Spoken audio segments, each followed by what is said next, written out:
Morning. I thought that I would put out a short video this morning.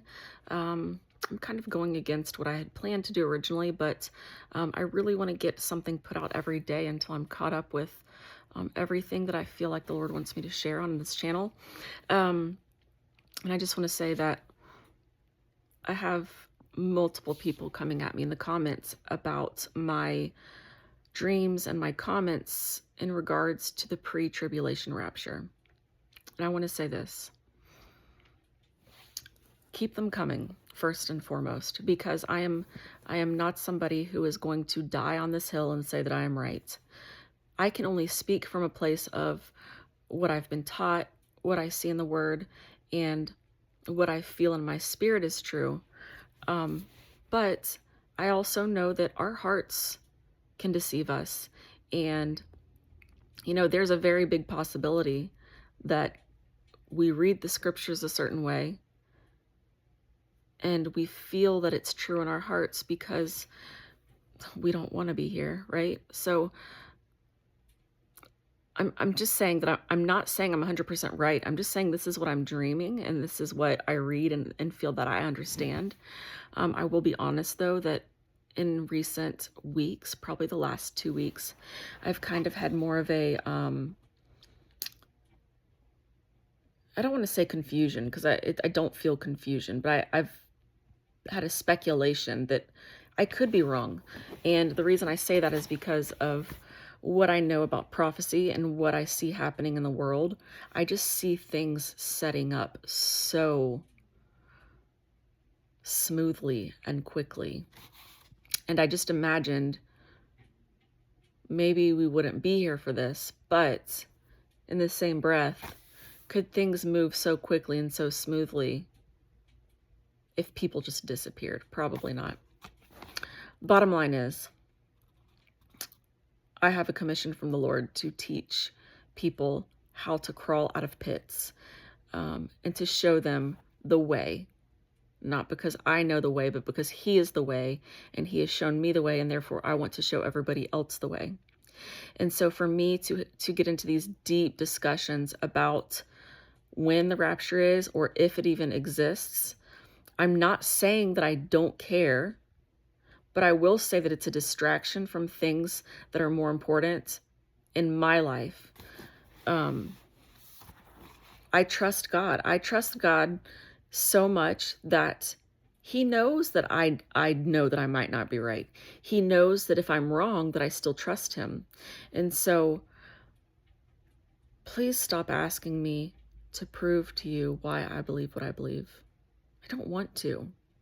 I'm not being a coward. I'm not trying to run from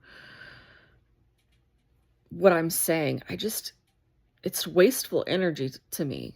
And if I have time after I get out all these videos, I will make a video on all the scriptures that I read that I believe are pointing to a pre-rapture tribulation. But at this time, it's not priority. So I'm just going to share a short dream right now. And this one was about 2 weeks ago. I'm in the back of a military-style pickup truck. My legs are dangling off the back bed, swinging with what can only be described as childhood bliss. I don't know or recognize those with me, but I know we are comrades, and we all feel very happy. It was like the feeling I had as a child at summer camp, best friends with strangers. Or like when you go to meet someone who has a lot in common with you. Things click and there's just an instant connection. It actually kind of reminded me of, so my daughter's been into Taylor Swift since she was 4. She's almost 18. We've been to a lot of concerts. And when you go to concerts with people with a high fan base, everybody loves everybody. And there is just this mutual, you see how the Swifties are. They're nuts. They're like, let me just stop. But you know what I'm saying. We made a stop in the truck, and I was hungry. I walked into what looked like an abandoned McDonald's. There was no workers. It was empty, but they had a vending machine. There was one last final sausage egg McMuffin, and I was starving, so I bought it. As I got back in the truck, I'm told in my spirit, and I say I'm told in my spirit because it was like a knowing, like somebody told me, and gave me this knowing, but it wasn't words spoken by a specific person there. They said to me, "You don't need that anymore. We don't eat this way. We eat according to the new customs. Specifically, eggs at breakfast is what I just had a knowing about. So when that was spoken to me, I saw boiled eggs. And I was like, oh, cool. Oddly, I was so happy. And the reason that's odd is because I freaking hate boiled eggs. I don't hate eggs in general, but I really have to be in the mood for them. And I'm never in the mood for boiled eggs. I can swallow them and chew them, but I would rather not. It was in that moment that I understood. I was in a military-style boot camp, learning the Jewish Hebrew customs. I was in training for what was going to come in the Millennial kingdom. Everyone had to comply to it on earth. For those of us that were not taught the Torah, it didn't matter. If we weren't taught the feast days, it didn't matter. If we weren't taught how to eat, it didn't matter. Now was the time that we were going to learn how it was going to be from that point forward. But we didn't care. We were excited and we were filled with exceeding joy. I didn't go into writing down a lot of scripture, but in Revelation 26, it talks about us reigning with the Messiah for 1,000 years. And when I woke up, I was like, that was weird. Like, why did I even dream something like that? And I was like, it kind of makes sense to me. If there is a preacher of rapture, I've always wondered, what the crap are we doing in heaven while we wait for the time of the Lord to return? And according to my dream, I was learning how to move forward when we rule on the earth with Christ. I was learning how to be that priestess that he's going to call us to be when that time comes. I always just assumed that in our glorified bodies, we would have an instant knowing about all things. But who knows? Who knows what's going to happen or how it's going to happen? That's my beautiful cat, Cammie. She pees on everything, and I can't get rid of her. Please don't come at me for that. I really love my cat. So yeah, that's my weird dream, my boot camp dream, which kind of goes in line with the dream I had a couple weeks before this, where I've posted this already, so it's not like a spoiler, but I had a dream where I had a pre-packed bag in my closet to be ready to go at a moment's notice. And when I told my husband about that, he explained that, I forget what he called it, but he said that like end of the world preppers and like military people do it. Like it's a specific type of bag that they have pre-packed. I don't know about that stuff. I don't really care. But the fact that I don't know and don't care and yet dream these things tells me I may not be entirely wrong. And so if you ask me why I believe that I'm going to be raptured, then it's because the Lord gives me crazy dreams. And because I know it's the Lord, because these dreams come in so weird and so different, I don't have to question. I can receive what I dreamed in faith, knowing that part of the dream can be me, part of it can be the Lord, and part of it can be, opposing spirits of the enemy. But when they come through, if you know, you know.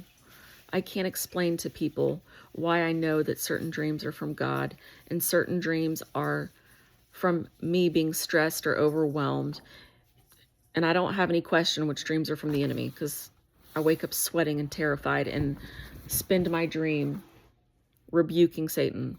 But regardless of that, that is my, I don't know where I was. Heaven dream, tribulation. I don't want to say it's a tribulation dream because I wasn't in the tribulation. I'm not sure what I'm going to title this video. I need to think on it. But anyways, I hope you guys have a blessed day, and I look forward to sharing my testimony and the power of God in my life. I have never been so happy to be so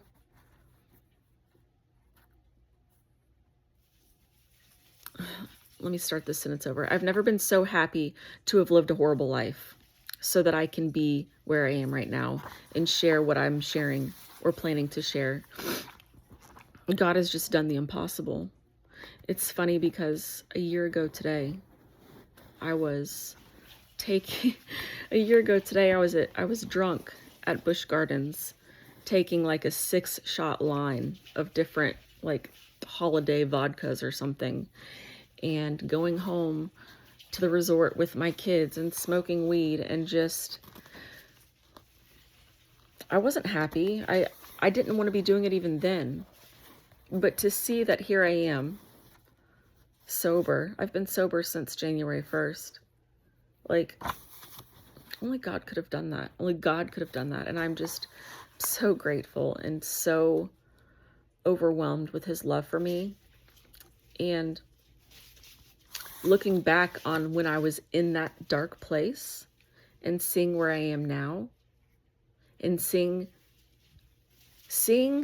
and receiving truth from the Lord that helped me get out of there.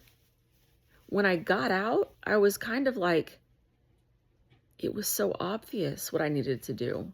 It was so obvious that I needed to do this and get away from this, believe this and stop believing this.